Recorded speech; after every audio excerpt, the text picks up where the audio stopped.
All right, thank you very much, Steve. Okay, we have a small enough group that I'm just going to unmute all of us. I don't see any questions in chat, so let's just open this up. And if you would like to ask a question of some kind, please feel free to do so. Or a comment.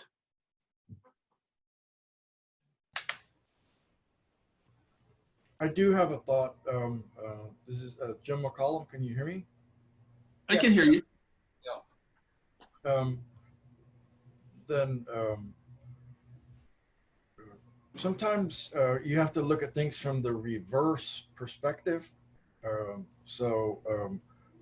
My viewpoint is not as a doctor or a provider, but as a patient. It seems like the presentation is offered from the point of view of the family. You see what I'm saying? So then the family is dealing with the patient or the child or whoever it might be. But I think a challenge in this circumstance is to reverse the lens, to look at it from the point of view of the way that the family impacts the patient. Because I think that there's no question that in these mental illness issues, the family is a central part of the issue. My wife is a teacher, and she's telling me all the time of family situations in her third grade. And there's no doubt in my mind that they impact the children. And so then a secondary point would be the fractured family. And so then you have the fractured family or the parents speaking of their mentally ill children. And I think there's an irony there. And then the third point, and I'll leave it there. I'm sorry to go on, but then I think that a third point would be to reflect on, and I think we're all united on this, on our how the practice of our faith helps us all on this. So I kind of lost my thread there, but that impacts as well. Okay, so a couple of quick comments on that. I think that there's been a lot of stuff written about, for example, from the perspective of individuals with mental illness, talking about some of the various struggles that they've had from a faith perspective. For example, like there's a woman named Mitzi Van Cleve who's written a book, and she's written for our ministry about, some of the challenges with having religious OCD. One of my favorite books to recommend to folks who are wrestling with this is something called The Anxious Christian, How God Can Use Your Anxiety for Good. It was written by a guy named Rhett Smith, who used to be a youth and college age pastor, and he's now got a counseling practice in Dallas, where, lots of good practical kinds of insights there. But almost by definition, I think that mental health ministry becomes family ministry, because, as you were touching, on this, that, when one person in a family has a significant mental health concern, it ends up impacting everyone. And so that, historically, as a ministry, we help churches welcome, kids with hidden disabilities. If you're going to develop a strategy at church, you have to be able to think about, including the parents too. And it's not, because again, that this is something that potentially impacts every family member. Everyone involved with ministry needs to be aware of those various impacts, and to do the kinds of things that they need to do to come alongside and support, not only the individual with the condition, but the family members, who are dealing with, the emotional, the economic, and the other impacts of living with someone with that condition. I'm curious how you think this plays into how churches can practically do that. So we talk a lot about a wraparound support team, right? Of how do you form a team of people who know the family well, who have some key information because it's been authorized to share with this team of people for the sake of supporting a family. And I get a lot of questions for churches to know, how do we equip people well with what they need to know about this situation? Whether it's giving rides somewhere, knowing what questions to ask, what questions not to ask, having information about some things for good context, but also being able to live with not knowing some things, and being able to serve and participate and be willing to accept friendship also from the person, who this team is about. So I'm just curious if you've got insights into how you can equip people to really wrap around and support families in that way in a church setting. So one of the strategies, and this is something that Catherine from our team, has lectured about at various conferences, is the idea of establishing a point person to be the mental health liaison. So that, oftentimes, when you have folks who, with some of these conditions, something like picking up the phone and calling someone can be overwhelming. So the idea of having one person to be the initial point of contact, who can then interface with, other folks in different ministry areas of the church, and help them to develop, individualized approaches to inclusion, is something that can be really helpful. So you don't have to disclose stuff to everybody, but if you have a relationship with one person, and the analogy that I would use is back when I was doing a lot of lecturing and travel as a physician, I had a President's Club membership with Continental Airlines, and it was very helpful to have someone, in every airport who, if something stupid happened, would figure out a way to be able to get me home that night. And that's kind of like what the way that I would, sort of picture the role of the mental health liaison.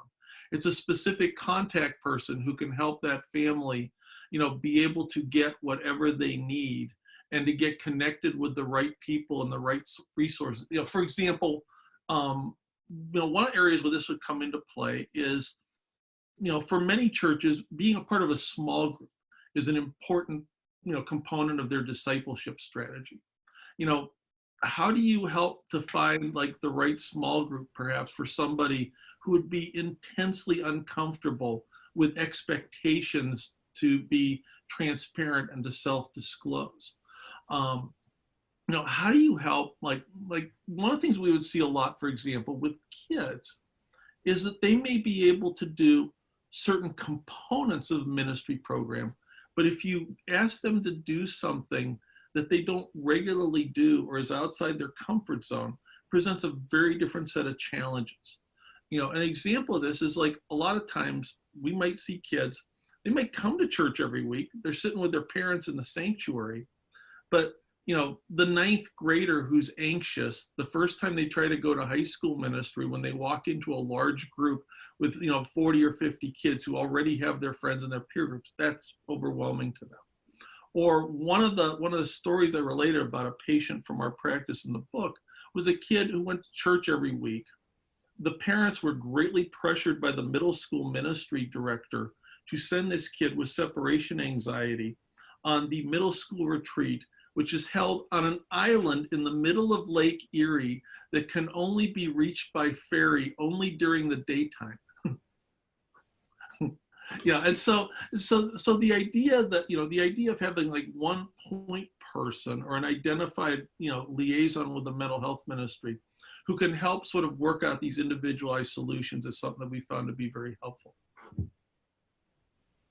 Just as an aside, this is Robert. The Pathways to Promise Companionship 3-hour training is a nice little entry into helping people learn how to be that point person to walk alongside a person who's struggling with how to get included in the church community. It isn't the total answer, but it's a nice entry into how that training could take place. Do you guys have that available in like video format somewhere where like our team could take a look at it? Because one of the things, I actually was talking to a church yesterday, and one of the things that we were looking at, we talk about 7 inclusion strategies in the book, but if I got a chance to do a redo on the book, the ACE strategy would be that the best inclusion strategy is having, a trusted person come to church alongside the individual, who has mental health struggles, who kind of help them to be able to negotiate like whatever problems or challenges or uncomfortable situations might arise. So I'd be really interested in learning more about like what you guys teach, with regard to that, sort of like coming alongside and, how that reinforces the importance of the whole idea of like ministry of presence. Because I think that thinking about this is something that individual people in the church can do as a personal ministry, to folks within their sphere of influence have mental health struggles, is a really important concept to build upon as we, continue to take a look at like what are going to be the best models of ministry with families affected by mental illness. This is Mark. I just shared the link to this, but this is what Robert is talking about, the companionship movement. Here's the homepage for that. We don't have videos like training of all the sessions. That's much more effective in person, but there's a lot on here to understand what it's all about, and opportunities also for scheduling companionship training in your area. Awesome. I'll have our crew and I'll take a look at that. And this is Daryl Jenkins. If I can just offer some commentary regarding that, not only from the companionship model, but the mental health first aid training. I agree 100%, Steve, with your statement.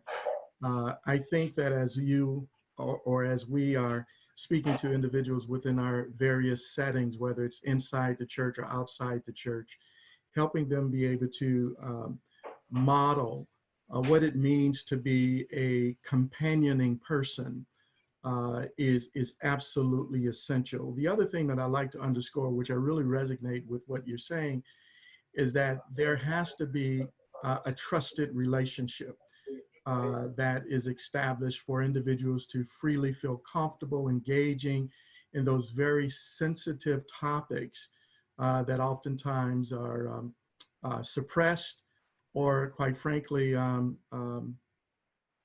reluctant to share because they don't necessarily feel that it is a safe environment to do so. So the discipling component, Steve, that you mentioned earlier, I agree that small group setting, cohort in some sectors, a cohort model really helps to flesh some of that out. So I just wanted to amplify in appreciation for what I'm hearing you say. Mm-hmm. Yeah, and so I think that the Fresh Hope model, the Grace Alliance models are nice ways of being able to to do that. And, I'd encourage folks to check out both of them because there's some like different one is open-ended versus time limited. There are differences in terms of like how they both like incorporate families. But I think that both models are excellent and something that I hope to see more and more churches embrace in the year ahead.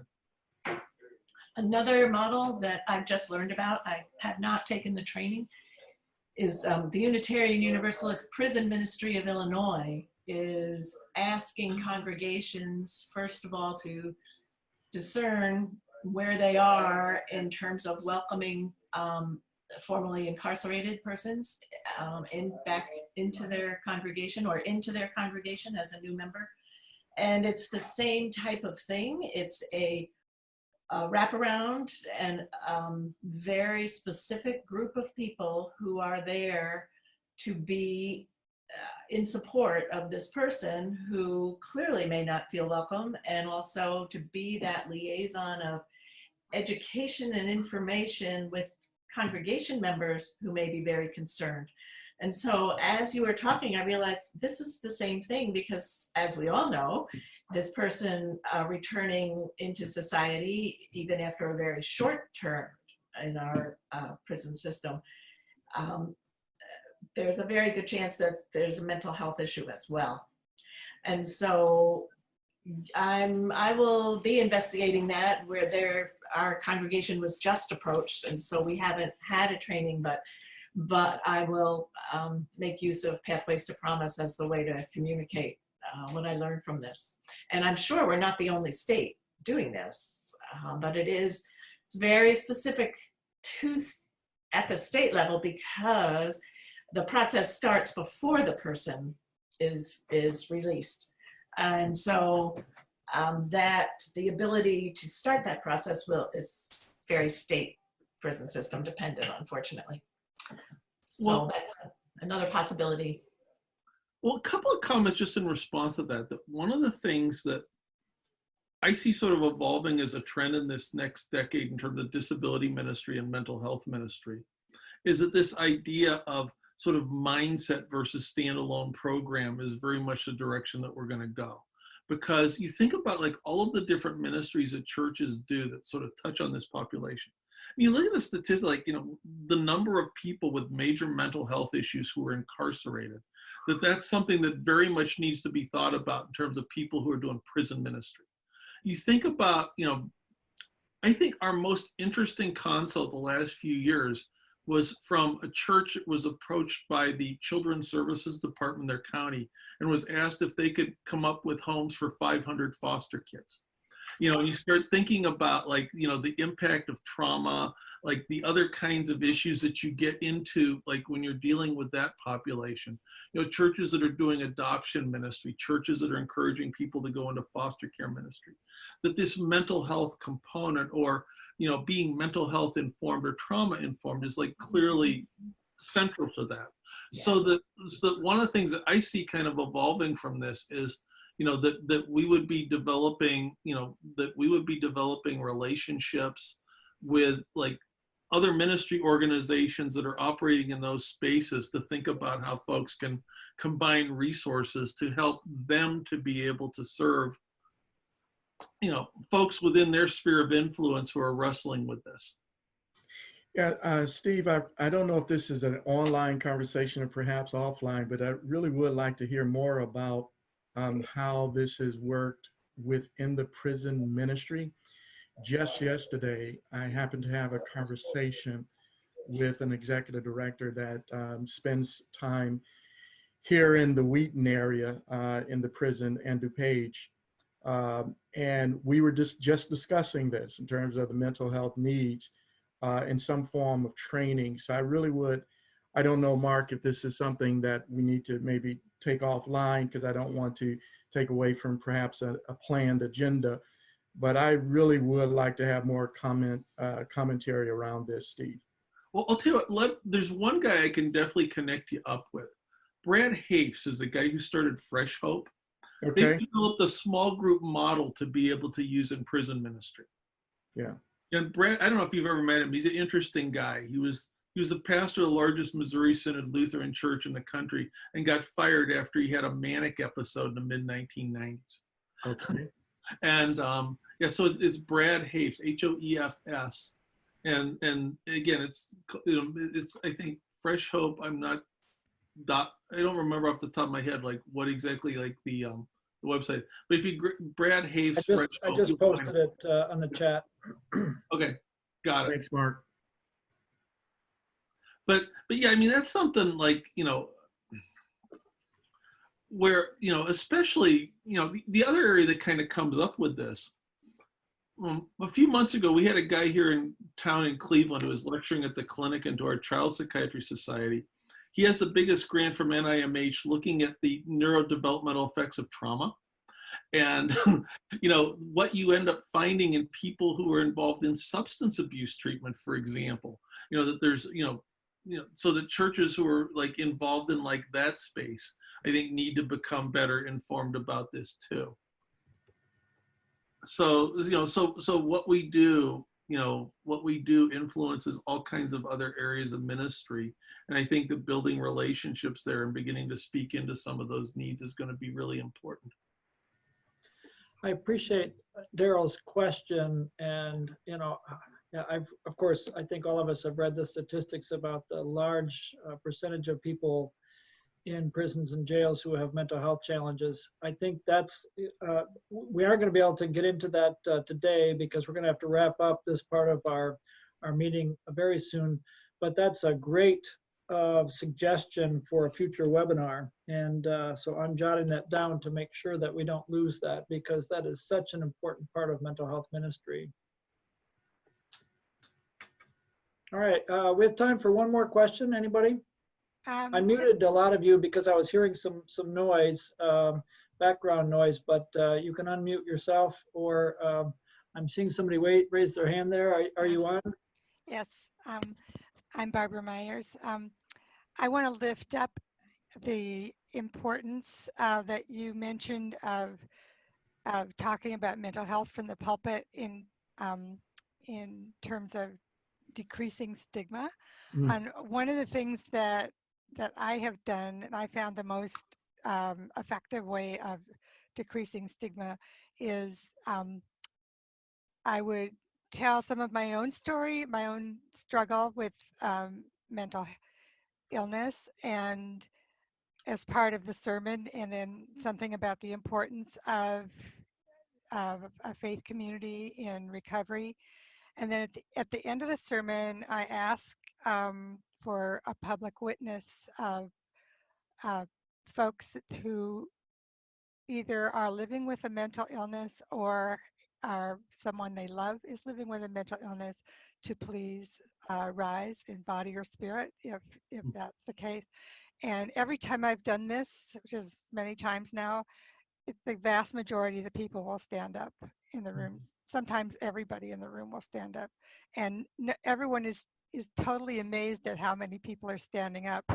And then after the service, we have a coffee hour usually, and then people can talk about it. You know, they realize everybody is affected. You know, so that's the most effective technique. I just put that out there that I've discovered. Yeah, you see, and it doesn't have to be like a big thing, and not every pastor is going to have had their own mental health concerns. But right. We've been doing some ongoing consulting with a very large, well-known church, and so it was interesting. So we were down there trained a couple hundred of their Stevens ministers on a Saturday. So I went to a worship service the next day, and the pastor came out, and when they were ready for the time for like the pastoral prayer, early in the service, said, I would just like to start off by saying that, I'd like to, specifically welcome, and I'd like us to pray for anybody who's here today who's struggling with depression. I mean, again, pastor didn't have to just make any big disclosure, but just by something as simple as that in the worship service, you're telling people it's okay. Yeah. Yeah. All right, thank you, Dr. Steve Gricevich. Thank you so much for joining us today for this. We really appreciate it. We'll let everybody who's been part of this webinar know when the recording is available, and I believe the link also gets posted on the Pathways to Promise site. So we really appreciate your taking time with us today. We're going to transition to a different part of the meeting now, and that is that we are going to be spending a little time with our mental health network. And Steve, you're welcome to join us, or if you need to depart, that's fine too. But thank you again so much. We really appreciate it. Thanks, guys. Don't be strangers. Anything our team can do to help, we'd be delighted. Take care. Okay.